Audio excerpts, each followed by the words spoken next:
নমস্কার শিক্ষার্থীরা, শিক্ষা নিকেতন চ্যানেলে তোমাদের স্বাগতম। আজকে আমরা থার্ড সেমিস্টারের ইতিহাস অনার্সের সাজেশান নিয়ে আলোচনা করব। তোমরা যদি আমাদের চ্যানেলে নতুন হয়ে থাকো তাহলে অবশ্যই চ্যানেলটি সাবস্ক্রাইব করে রাখো। ইতিহাস অনার্সের পাশাপাশি বিভিন্ন পাস কোর্সের বিষয়ের সাজেশান আমাদের চ্যানেলে আপলোড করা হবে। এই সাজেশান থেকে তোমাদের যদি কোনো প্রশ্নের উত্তর প্রয়োজন হয় তাহলে অবশ্যই তা কমেন্টের মাধ্যমে জানিও, আমরা সেই উত্তর তোমাদের দেওয়ার চেষ্টা করব। থার্ড সেমিস্টার ইতিহাস অনার্সে সিসি 6 পেপারের মান 10-এর গুরুত্বপূর্ণ প্রশ্নগুলি আজকে আমরা আলোচনা করব।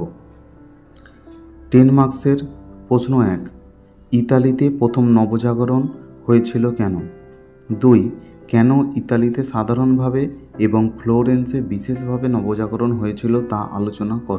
3, সামন্ততন্ত্রের উত্থান সংক্রান্ত বিতর্কটি পর্যালোচনা করো।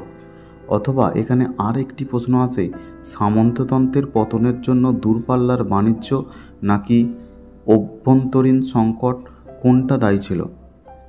4, শিল্প স্থাপত্যে মানবতাবাদের অবদান লেখো। ধর্ম সংস্কার আন্দোলনে মার্টিন লুথারের অবদান কেমন ছিল? 6, মূল্য বিপ্লব সম্পর্কে সংক্ষেপে বর্ণনা করো। 7, ইংল্যান্ডের সমাজ ও অর্থনীতির ওপর এনক্লোজার ব্যবস্থার প্রভাব পর্যালোচনা করো। শিক্ষার্থীরা, আমাদের ওয়েবসাইটে ইতিহাস অনার্স এবং পাস কোর্সের বিভিন্ন বিষয়ের সাজেশান মান 5, 10, 20 আকারে সুন্দর করে সাজিয়ে দেওয়া আছে।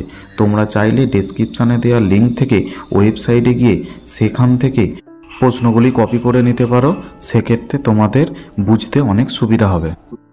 8, র্যাডিক্যাল ধর্ম সংস্কার আন্দোলন সম্পর্কে বর্ণনা দাও। 9, প্রতিধর্ম সংস্কার আন্দোলন সম্পর্কে সংক্ষেপে আলোচনা করো। 10, কৃষি বিপ্লব সম্পর্কে সংক্ষেপে আলোচনা করো। 11, চতুর্থ শতকে ইউরোপীয় অর্থনীতিতে কি কোনো সংকট দেখা দিয়েছিল, অর্থাৎ ব্ল্যাক ডেথ বা কৃষ্ণ মৃত্যুর ঘটনাটি এখানে পর্যালোচনা করতে হবে। পরের কোশ্চেন, ভূমধ্যসাগর থেকে আটলান্টিক মহাসাগরে অর্থনৈতিক বিবর্তন সংক্ষেপে আলোচনা করো। 13, ইংরেজ ও ফরাসিরা কিভাবে স্পেন ও পর্তুগালকে পরাজিত করে নিজেদের প্রতিষ্ঠিত করেছিল। 14, পঞ্চদশ শতকে ইউরোপে জাতীয় রাজতন্ত্রের উত্থান কিভাবে ঘটেছিল। 15, শিক্ষা ও সাহিত্যে রেনেসাঁস বা নবজাগরণের প্রভাব আলোচনা করো।